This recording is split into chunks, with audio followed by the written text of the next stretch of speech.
everybody, and welcome to the channel. It's Paulie Esther here, and Dead by Daylight put out a new developer update, so we're going to read through the proposed changes to the game here. Get familiar with the changes coming with the 8.7.0 PTB. If I check the calendar here, the April roadmap says that we're having a public test build on Steam on the 15th. So this is what they're going to test in that test build. New quest system, unhook spam prevention. That's fun. I just reported somebody for griefing me the other day for pretending to unhook me 10 or 20 times and not actually ever unhooking me. So yeah, I like the sound of that unhook spam prevention. Improved skill check safety net and more details in either Reddit or the forums. I always like to go to the official forum, so let's go see what it's all about. Okay, so here we are, developer update April 2025 as written by that Ryan B. Updated just a couple of minutes before 10 a.m. On this page, new features, killer updates, status effect updates, and perk updates. Let's see what this is all about here. The 8.7.0 update will be here before you know it. So let's take a look at the notable gameplay changes that you can expect from next week's public test build, including improvements we recently shared as part of our quality of life initiative. You may notice that in this developer update, we haven't included the crunchy numbers associated with certain changes. Without the context of a PTB to dive right into, specific value changes can be difficult to contextualize in the form of a blog. Stay tuned for the PTB patch notes, where we'll share the precise values that are changing. Read on for all the details. New features, the new quest system, a major update. Added a quests menu to centralize all of the quest-related content in one place. This replaces the daily ritual, tome challenges, and event tome systems. They're just completely revamping the daily challenges, which I'm glad to see. Quests are organized into distinct groups, including daily quests, Rift Pass quests, and event quests. Quests do not need to be selected to be considered active. All available quests are eligible for completion at all times. I love that. Instead of me having to pick a specific and go into game to try and complete it, I can just play the game normally, and when I'm playing the game normally, perhaps I will complete some of these things along the way, and they'll be completed. They'll let me know when they're completed as I play in game. I love that change. Upon completion, players receive quest rewards automatically without needing to return to the quest menu. Added milestone quests, which rewards players for completing progressively higher amounts of common in-game actions. For example, hooking survivors. Added the ability to pin multiple quests for easy reference in the lobby and match details in screen in-game. Quest notifications can be toggled on or off via the graphics option menu. Updated verbiage to use the term quest instead of ritual or challenge. Personally, I like ritual. I wish they would just call it the ritual system. I think it makes it something unique for Dead by Daylight. I prefer the verbiage of ritual. Let me know what you all think in the comments below. I just feel like quests is just so generic for every other game. I don't know, it's my own thing. If you caught our latest live stream, you know what's up. If not, check out the recording here for all the details on the new quest system. Our intention behind this system is that win or lose, we want trials to feel even more rewarding for players, making in-game tasks and rewards easier to engage with. What this means for you is that you can complete multiple quests per trial. You can pin quests to easily reference them in-game, and rewards are unlocked automatically to minimize the amount of time you spend in menus, among other things. Checking things off your to-do list should feel snappy and rewarding, and that's the feeling we're aiming for here. I can't tell you how infuriating it was to have the last tome of the archives start out with unlock 2 exit gates and just be logjammed there against so many ghouls, unable to even get all the gens done, let alone touch a door. It was like a couple of hours to get 2 exit gates open. So a system like this where maybe I'm not going to get an exit gate open, but I could be ticking off other quests on my board feels much more satisfying from what this description is here. All right, archives, tome, and rift challenges. Extended the number of levels in the Deep Rift and increased the number of available outfit variants with it. Really? Updated the final Rift tier following Deep Rift to act as a repeatable source of blood points. Okay. Moved access to the archives from the lobby main menu to the bottom screen menu. All tome lore in the compendium is now unlocked for all players. So if you were somebody who came in now and you had like 20 something tomes to go through to complete the quests, the challenges to unlock that lore, it could be a little daunting. Now all the lore is going to be unlocked for you automatically, but I think you still, if I remember right from the live stream, you can still go and do those challenges associated with the different books in the compendium. All existing tome, there we go. All existing tome challenges can still be completed for blood points and their page completion rewards. Note, they will not use the new quest system, meaning they must be activated once at a time and redeemed once completed. So that's like the old system if you want to go back. So I guess you could do both, right? You could have one of those selected and you would still be doing the passively activated quests at once.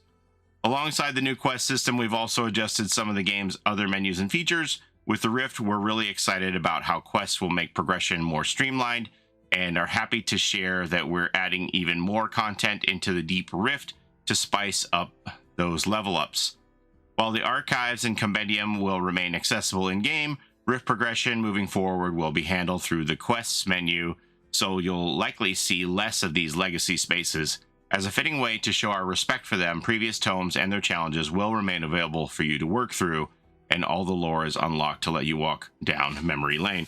So I do have a question that I don't know has been answered yet. How is lore going forward going to be unlocked in Rifts? So I'm interested to see how that's handled. I don't think that has been answered satisfactorily yet. We'll find out. Perks preview in the lobby added a widget highlighting a player's own perks in the pregame lobby. Newly unlocked survivors and killers come pre-equipped with a perk in their first slot. Developer note, there's a lot of info that newer players face when opening the game, so we want to highlight the importance of perks for them.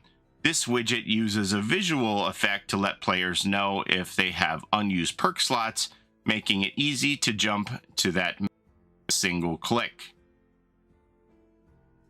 Pre-equipping a perk for newly unlocked characters also helps ease players into the game, ensuring they won't be at a disadvantage in their first trial if they miss the perks menu. One of the things I brought up recently is if I haven't noticed that one of my add-ons has been expended in my inventory, I wish the game would also have whatever this highlighting feature is to say, hey, perks are important, you need perks here.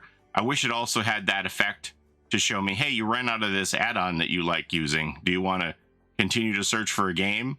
Or do you want to go back in the Blood Web and see if you can replace it with another one or with something else, you know? So I think that would also be user-friendly. Pre-equipped items and add-ons. Oh, what is this? Newly unlocked survivors come pre-equipped with a small set of items and add-ons, as well as some extras in their inventory. Newly unlocked killers come pre-equipped with a small set of add-ons, as well as some extras in their inventory. All right. Similar to the above, as we look into the future of Dead by Daylight. So you can see here that they're really preparing for a ton of brand new players who can come in with this Five Nights at Freddy's chapter. So they want to make the user experience for brand new players much more friendly. That you can just tell that's the goal.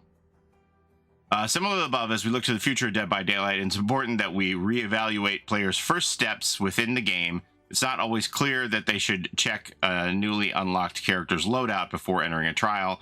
Giving these items and add-ons to newly unlocked characters allows us to highlight the basics of a character's kit, giving players something to use in their first few trials. Unhook spam prevention.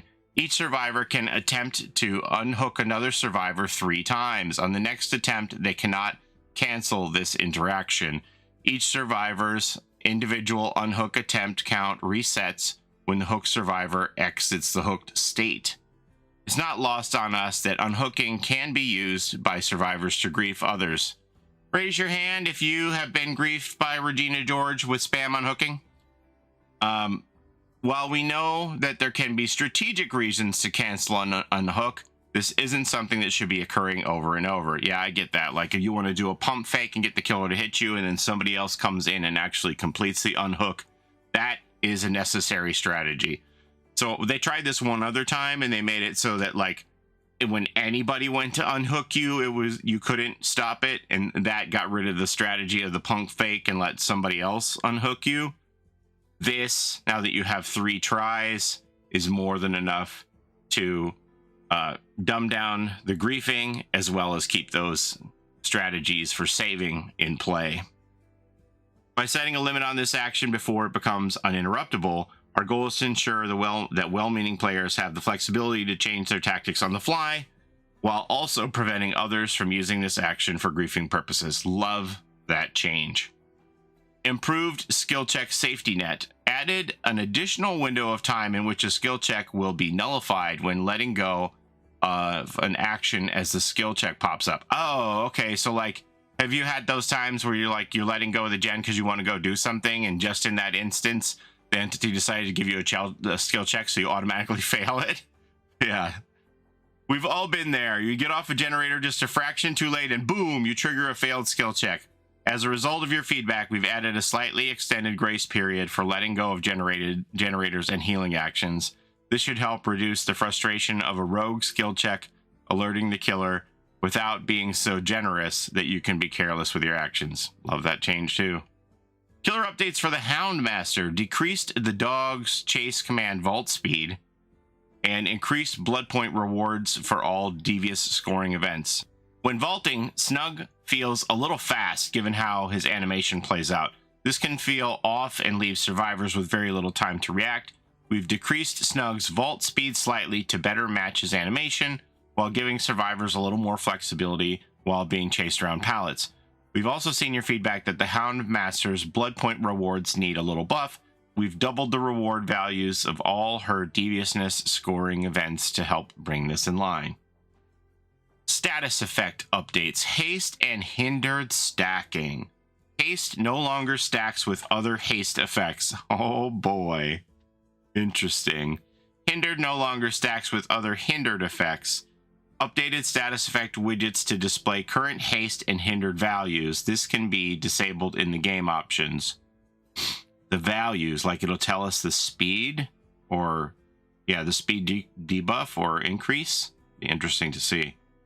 Updated perk. Select perk descriptions to change base movement speed adjustments to haste and hindered effects. Introduce small buffs to perks which previously relied on stacking. Interesting. Historically, stacking status effects like haste and hindered, as well as base movement speed changes, has led to circumstances where certain perk combos, like Made for This and Hope Anyone, ended up far more powerful than intended. By streamlining these effects, you'll only ever move as fast or as slow as the highest haste or hindered effect currently active. Note, the highest value of these two effects will still interact with each other. Our intention is to limit instances of overtuned combos while making their effects easier to understand, especially as we welcome new players to the fog. So, like, if I'm running Rapid Brutality and my Invigoration gas as a clown, would that be a case where my haste isn't going to stack? I think so, huh? We'll have to investigate that. But let's see. Stay tuned for the PTB patch notes for an overview of the perks that will be receiving small buffs to account for the removal of this stacking. Perk updates. Hex Pentimento. Wow, what's happening here? When a totem is rekindled, survivors' healing and repair speeds are reduced. This effect is increased for additional rekindled totems. If all 5 totems are rekindled simultaneously, all totems are permanently blocked by the entity. Survivors cursed by this perk see rekindled totems auras within a small radius. Oh, that's interesting. Hex Pentimento no longer reduces recovery speed from being downed or the gate opening speed. It's no secret that Hex Pentimento's repair speed debuff is its strongest effect and its main draw. With this change, we've moved away from giving the full power of this debuff at one totem. Instead, gradually increasing healing and repair debuffs give this effect a more gradual power curve. This preserves its focus on slowing survivor progression without being too dominant at just one totem. As for aura reading, our goal is to help support solo players who don't have the benefit of teammates to help with totem callouts. Yeah, so like if somebody else cleanses a totem and then the killer relights it, a solo survivor may have no idea where that totem is. and you would be relying on the person who cleansed it the first time to go cleanse it the second time, right? So I like that change. Until next time, the Dead by Daylight team. I thought there was going to be much more here for perks. Now, are we getting a new survivor in this PTB? I'm not sure. Stay tuned. I wouldn't say that no mention of them means that we're not. Like the roadmap. Let me get you the roadmap. Okay, so this is your year 9 roadmap here. We're coming to the end of it here in April. Now, we had the 3-week pushback that everything is sliding back down the calendar because of the quality of life initiative delay. So it looks like these things are probably into early May with the new tome. And we're supposed to have this new chapter with a new survivor. Will this character be in the PTB on the 15th? Remains to be seen, but there's a good chance. So it doesn't say this is licensed. So as far as I know, this is supposed to be an original survivor. We'll see if that happens, but it looks like with checking the calendar, with an April 15th Tuesday public test build, 3 weeks of testing and then release would mean that this med chapter would be coming out in early May the 6th or 7th. So just stay tuned. We'll see if we have any teasers for a new character, or if a new character just shows up in this PTB, or maybe there won't be any character at all. But yeah, that's your news here for this developer update. Let me know what you think about the changes that we do know about. And yeah, stay tuned. We'll see what happens. I'll be live streaming that on the Tuesday. So that's all I have for you today. As always, thank you so very much for watching. I appreciate the time you spend here with me on my channel. Don't forget to like, comment, and subscribe, as it helps the channel a ton. And don't forget to take care of each other in and out of the fog. We'll see you next time. Have a great day, everybody. Bye-bye. It's a Gen Rush life for us. It's a Gen Rush life for us. Set a hiding, we do gens. Set a randoms, we got friends. It's a Gen Rush life.